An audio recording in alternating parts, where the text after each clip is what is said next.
사무엘하 20장 우리 1절에서 2절에 있는 말씀 우리 함께 읽도록 합니다. 마침 거기에 불량배 하나가 있으니 그의 이름은 세바인데 베냐민 사람 비그리의 아들이었더라. 그가 나팔을 불며 이르되 우리는 다윗과 난을 분깃이 없으며 이 세 아들에게서 받을 유산이 우리에게 없도다. 이스라엘아 각각 장막으로 돌아가라 하며 이에 온 이스라엘 사람들이 다윗 따르기를 그치고 올라가 비그리의 아들 세바를 따르나 유다 사람들은 그들의 왕과 합하여 요단에서 예루살렘까지 따르니라. 아멘.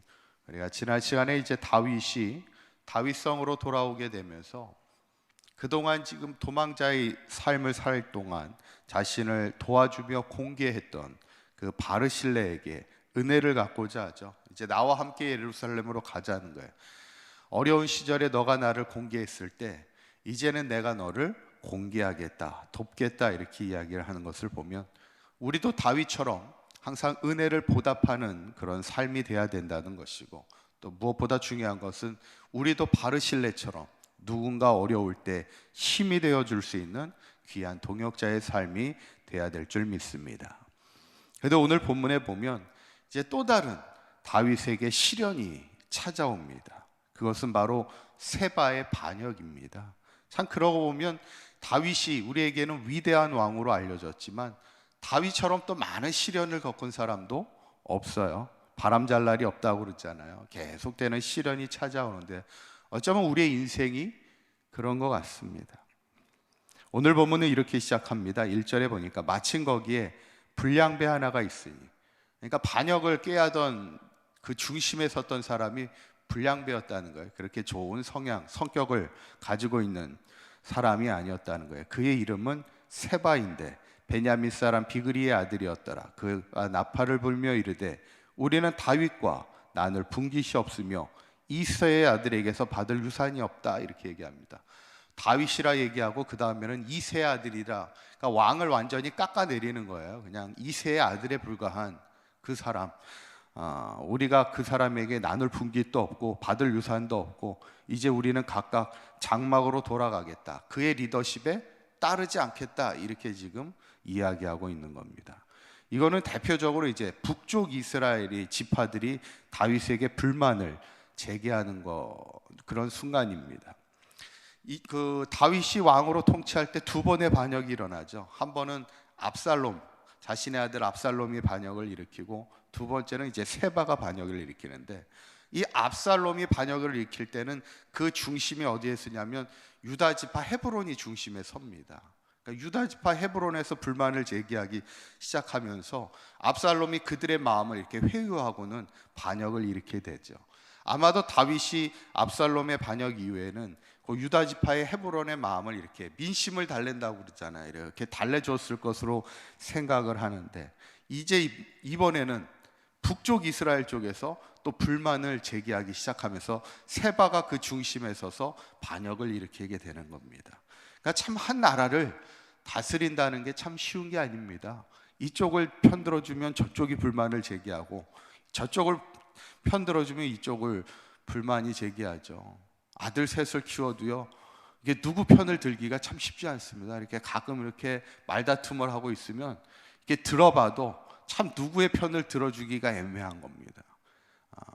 어쩌면 이 한 나라를 다스리는 것, 교회도 마찬가지입니다. 이렇게 목회를 할 때 이렇게 보면 누구 편을 참 들어주기가 어려워요. 왜냐하면 이쪽 편을 들어줬다가는 반대쪽의 생각을 가진 사람들이 뭐라고 할 것이고, 이쪽을 하면 이쪽하고, 이게 사실 교회라는 것도 그렇다고 모두가 만족할 수 있는 결정을 할 수 있는 것은 아닙니다. 그러다 보니까 이게 참 하나 된다는 게 참 쉬운 일이 아니에요. 다윗에 대한 이제 북쪽 이스라엘이 이제 불만을 제기하면서 이제 어떤 문제가 생기게 되냐면 2절에 있는 말씀을 보니까 이에 온 이스라엘 사람들이 다윗 따르기를 그치고, 여기서 얘기하는 이스라엘 사람은 북쪽 지파들을 얘기하는 겁니다. 그리고는 세바를 따르게 되었다, 이렇게 얘기해요. 그러나 유다 사람들은 그들의 왕과 합하여 요단에서 예루살렘까지 따르니라. 그러니까 유다 지파는 여전히 다윗을 따르고 있고, 북쪽 이스라엘 지파가 이제 다윗 따르기를 거절하고 있는 그런 상황. 어떻게 보면 나라가 분열되고 있는 위기에 있죠. 그때 이제 다윗이 누구를 시키냐면 처음에는 아마사를 빨리 이 위기를 이겨나갈 수 있도록 아마사에게 이야기를 하는데 아마사가 지체합니다. 그랬을 때 다윗은 아마사를 그만두게 하고 아비새라는 인물을 다시 일을 시키게 돼서 요압과 아비새가 이제 이 반란을 진압하기 위해서 세바를 잡으러 이제 가게 되죠. 그때 세바가 어떻게 하냐면 15절에 있는 말씀을 이렇게 보시면 이렇게 나옵니다. 한번 읽어볼까요? 시작. 이에 그들이 벳마아가 아벨로 가서 세바를 애우고 그 성읍을 향한 지역 언덕 위에 토성을 쌓고 요압과 함께한 모든 백성이 성벽을 쳐서 헐고자 하더니, 이 말씀을 띄워주시면 세바가 어디로 도망가냐면 벳마아가 아벨이라는 데에 가서 세바를 애워싸면서 그 이제 공격해 오는 것을 막기 위해서 토성을 쌓았다, 이렇게 성경에 기록되어 있는 거예요. 그때 이제 요압이 이제 아비새와 함께 그 토성을 치러, 거기에 있는 백성들을 치러 그 성을 헐고자 했다는 것이죠. 그러다 보니까 이 성 사람들이 세바가 도망왔는데 세바 때문에 우리가 다 죽게 생긴 거예요. 그때 누가 등장하냐면 성경에는 이름은 나오진 않지만 한 지혜로운 여인이 나옵니다. 한 지혜로운 여인이 요압과 담판을 져요. 왜 우리를 다 죽이려 하느냐, 쉽게 말하면 이런 거죠. 그랬더니 요압이 뭐라고 그러냐면 우리는 다 죽일 생각이 없다. 세바가 지금 왕을 반역하여 하고 있으니 우리는 그 세바만 잡으면 된다. 그러니까 이 지혜로운 여인이 어떻게 합니까?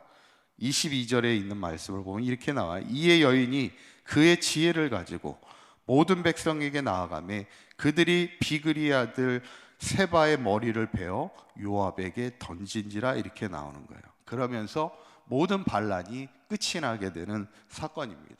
어쩌면 역사적으로 봤을 때는 더 그 사건이 오랜 시간의 반란의 시간이 있겠지만 성경은 그렇게 짧게 기록함을 통해서 이 세바의 반역을 통해 우리에게 주시는 말씀이 뭘까? 첫째는 우리가 세바처럼 분열을 조장하는 사람이 되어서는 절대로 안 된다는 거예요. 우리가 어디에 가든지 하나 되기를 힘써야지 분열을 조장하고 서로 갈라고 편을 나누는 그런 사람이 되어서는 안 된다는 거예요. 두 번째는 오늘 과연 세바의 반란을 통해 한 여인이 등장하잖아요. 이 지혜로운 여인이 등장하는데 과연 성경은 왜 이 여인을 향해 지혜로운 여인이라고 말을 했을까?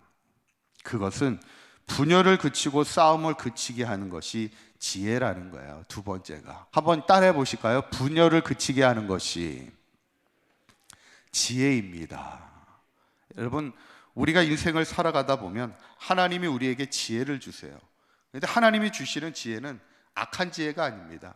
누구를 넘어뜨리거나 분열을 조장하는 그 생각은 절대로 그것은 하나님이 주시는 지혜가 아니에요. 그건 사탄이 주는 지혜지. 하나님이 주시는 지혜는 어떤 지혜예요? 이 분열의 위기를 어떻게 이겨나가고 우리를 어떻게 하나 되어 나가게 하는 그 하나님의 주시는 하나됨의 지혜가 진짜 지혜라는 것이죠. 저는 오늘 세바의 반역을 보면서 우리가 이 땅을 살아가는 동안 분열을 조장하거나 다툼을 조장하는 사단이 주는 마음을 조심해야 된다는 거예요. 그리고 항상 우리는 하나됨을 이끌어 나가는 하나님이 주시는 마음과 지혜를 가지고 하나님이 우리에게 주신 가정과 교회와 나라와 민족을 늘 하나 되어 살아갈 수 있는 저와 여러분들의 삶이 되시기를 주님의 이름으로 간절히 축원합니다. 기도하겠습니다. 고맙고 감사하신 하나님, 오늘 세바의 반역을 우리가 보면서 우리의 삶이 세바와 같이 분열을 조장하는 사람이 되지 않게 하시고 오직 하나님이 주시는 지혜의 마음을 가지고 하나 되기를 힘쓰며 우리의 가정과 교회가 늘 하나 되어 하나님의 영광만을 드러내는 복된 삶이 될 수 있도록 인도하여 주시옵소서. 오늘도 주님의 마음을 가지고 승리하는 하루가 되기 원합니다. 내가 만나는 모든 이들을 사랑으로 아름답게 섬겨나가는 복된 하루가 되게 하여 주시어서 우리의 삶이 평화를 이끌며 사랑을 이끄는 귀한 섬김의 아름다운 삶이 되도록 축복하여 주시옵소서. 우리 주 예수 그리스도의 이름으로 기도하옵나이다. 아멘.